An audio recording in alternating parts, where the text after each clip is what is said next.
A little boy runs up to his dad carrying a glass of milk. "Look, Dad," he says, "the glass is half empty. I'm an optimist." "No, son," says the dad. "If you see the glass as being half empty, that means you're a pessimist. You're an optimist if you see the glass as being half full." Responds the boy, "it all depends on what's in the glass, and I don't like milk." Generally speaking, I'm a glass half full kind of guy. One of the things I enjoy is science fiction and stories involving time travel. When I look at this image, for example, I think of ancient civilizations. I wonder about all the people bustling around, buying things, selling things, creating things, playing music, dancing, falling in love, and so forth. If I can ever get my time machine working again, I'd love to go back and visit those places and see all the wonders of the ancient world. But then I'm reminded of the song "Dust in the Wind," which was written in 1977 by the American progressive rock band Kansas. This is a beautiful, haunting melody, but the idea that we're all going to fade away explains why it's not typically a first pick for weddings and other family occasions. I also find it interesting that the sentiments of this song are echoed in the Bible, in Ecclesiastes 1 verses 1 through 11. This is when I realise that I've been deluding myself. I'm never going to get my time machine working. I've lost one of the wobbly bits and you simply can't get the spare parts where I live. The bottom line is that entire civilizations have come and gone without us even knowing they existed.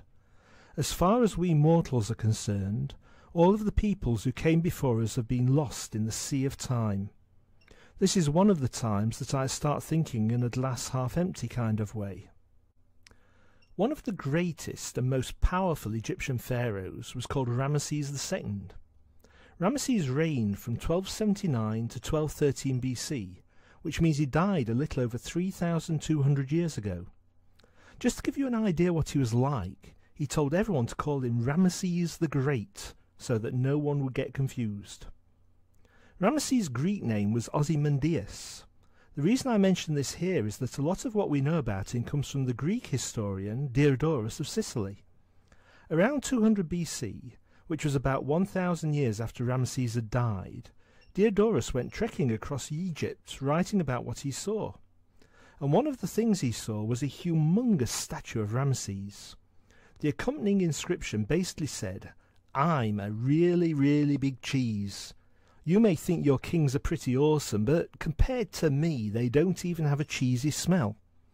This isn't a word-for-word translation, you understand. Now let's leave Diodorus and jump forward 2,000 years into the future, to the early 1800s, where we find a group of English poets who used to hang out with each other. These poets were very competitive, and they were always contesting each other. Since they weren't very good at physical sports like boxing and wrestling, they used to challenge each other to poetry contests. In 1817 there was news that some fragments of a huge statue of Ramesses II were on the way to England, and two of the poets decided to have a competition. The first to be published was Percy Shelley, and his poem went like this. "I met a traveller from an antique land who said, 'Two vast and trunkless legs of stone stand in the desert. Near them, on the sand, half sunk, a shattered visage lies, whose frown and wrinkled lip and sneer of cold command tell that its sculptor well those passions read, which yet survive stamped on these lifeless things, the hand that mocked them and the heart that fed. And on the pedestal these words appear, My name is Ozymandias, King of Kings. Look on my works, ye mighty, and despair.' Nothing beside remains. Round the decay of that colossal wreck, boundless and bare, the lone and level sands stretch far away." Have you noticed the small figure at the bottom of the image, looking up at the statue? I can so imagine myself standing there, reading this inscription, "Look on my works, ye mighty, and despair," and then looking around and seeing what had become of them. Now, Shelley's poem looked only to the past. By comparison, his friend Horace Smith started in the past, but then moved on to consider the future. Smith's offering was as follows. In Egypt's sandy silence all alone stands a gigantic leg, which far off throws the only shadow that the desert knows. I am great Ozymandias, saith the stone, the king of kings. This mighty city shows the wonders of my hand. The city's gone, naught but the leg remaining to disclose the sight of this forgotten Babylon.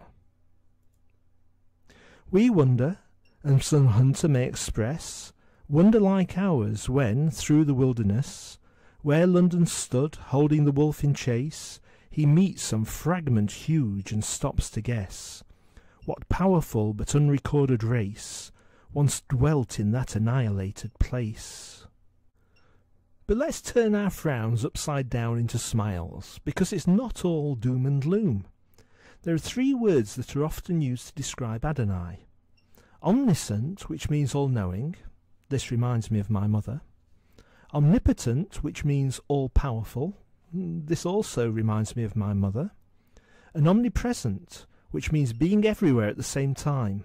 My mother's still working on this one. But what does being everywhere at the same time really mean? To be honest, if we were to write down all the things we don't understand, time would be right up there at the top of the list, in bold, underlined, with 3 question marks. The theologian and philosopher St. Augustine of Hippo lived from 354 to 430 AD.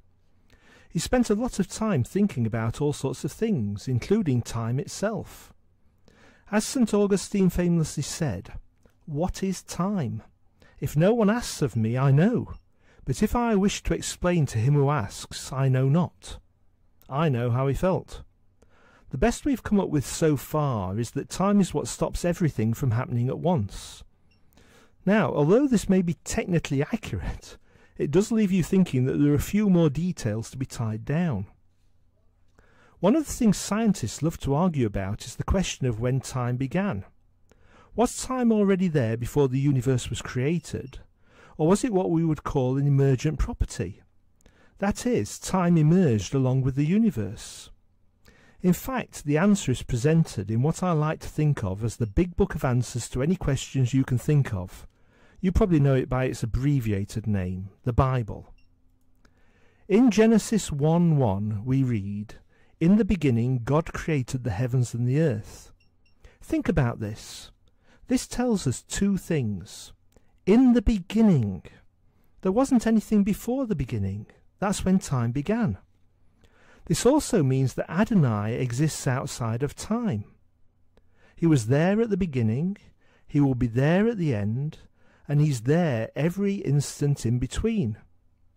So omnipresent doesn't simply mean that Adonai is everywhere at the same time. It means he's everywhere at all times. The point is that, for those who know Adonai, there's no reason to feel sad about anything, because Adonai knows everything there is to know about us. He knows what we think, he knows what we dream, he knows who we are, he knows our names, and he doesn't forget anything. So, the bottom line is that the glass is never half empty, and it's not even half full. For those who know Adonai, the glass is always full to overflowing.